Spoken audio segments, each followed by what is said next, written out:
আসসালামু আলাইকুম। আমার চ্যানেলে আপনাদের সকলকে স্বাগত।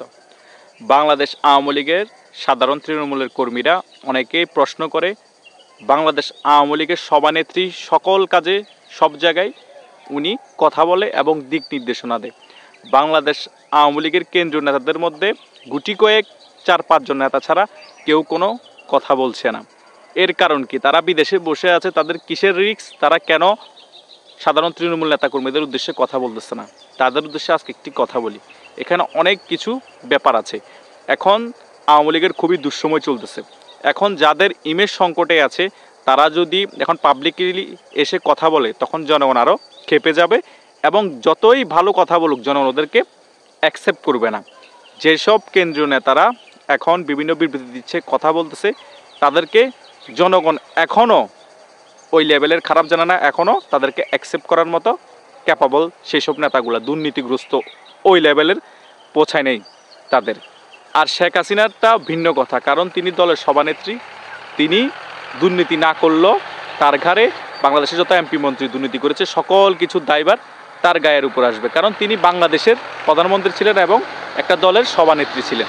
তাই তিনি ভালো খারাপ হোক ওনাকে কথা বলতেই হবে।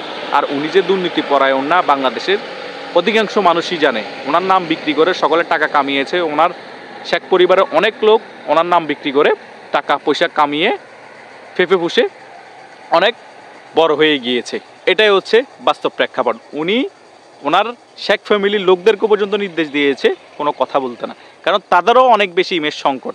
আপনারা এই নিয়েও প্রশ্ন তুলেছেন যে শেখ পরিবারের কেউ কেন কথা বলছে না, ওরা বিদেশে বসে। এটা হচ্ছে মেইন কথা, যে শেখ হাসিনা ওদেরকেও নির্দেশ দিয়েছে যে আপনারা কোনো কথা বলবেন না, যা বলার আমি বলবো। কারণ ওদের যে ইমেজ তারা তৈরি করেছে এই বিগত 15-16 বছরে, শেখ পরিবারের ইমেজ ওরা অনেকখানি ধ্বংস করে ফেলেছে। শেখ হাসিনা মোটামুটি যা ইমেজ ধরে রেখেছে ওদের কারণে সেটাও ধ্বংসের পথে। তাই তারা কথা না বলাই শ্রেয় এবং তাদের কথা জনগণ অ্যাকসেপ্ট করবে না। এবং আওয়ামী লীগের মধ্যে অনেক নেতাকর্মী এই শেখ পরিবারের অনেকের প্রতি ক্ষুব্ধ হয়ে আছে। ওদের কারণে অনেক ত্যাগী নেতাকর্মী জনপ্রতিনিধি হতে পারে নাই।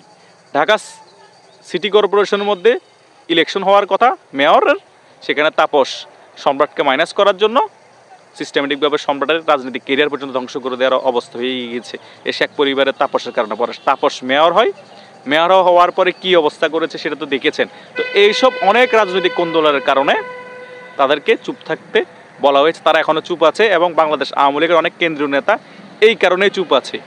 অনেকেই নিজ থেকেই চুপ আছে, অনেককে নির্দেশ দেওয়া হয়েছে আপনারা কথা বলিয়েন না। তাই আপনারা কনফিউশন হওয়ার কিছু নেই। সময় হলে সকলেই কথা বলবে, সকলেই দিক নির্দেশনা দিবে। এখন যেসব সিনিয়র নেতৃবৃন্দরা কথা বলতেছে, বিভিন্ন ধরনের বিবৃতি দিচ্ছে, তাদের বিবৃতিগুলো আপনারা ফলো করেন এবং তাদের বিবৃতি অনুযায়ী তাদের দিক নির্দেশনা অনুযায়ী কাজ করার চেষ্টা করেন। এবং শেখ হাসিনাও আপনাদেরকে কিছু দিক নির্দেশনা দিচ্ছে, সেগুলো ফলো করে কাজ করলেই দলের জন্য ভালো হবে এবং দেশের জন্য ভালো হবে এবং আমাদের সকলের জন্যই মঙ্গলজনক হবে। আশা করি ব্যাপারগুলো বুঝতে পেরেছেন। ধন্যবাদ সকলকে।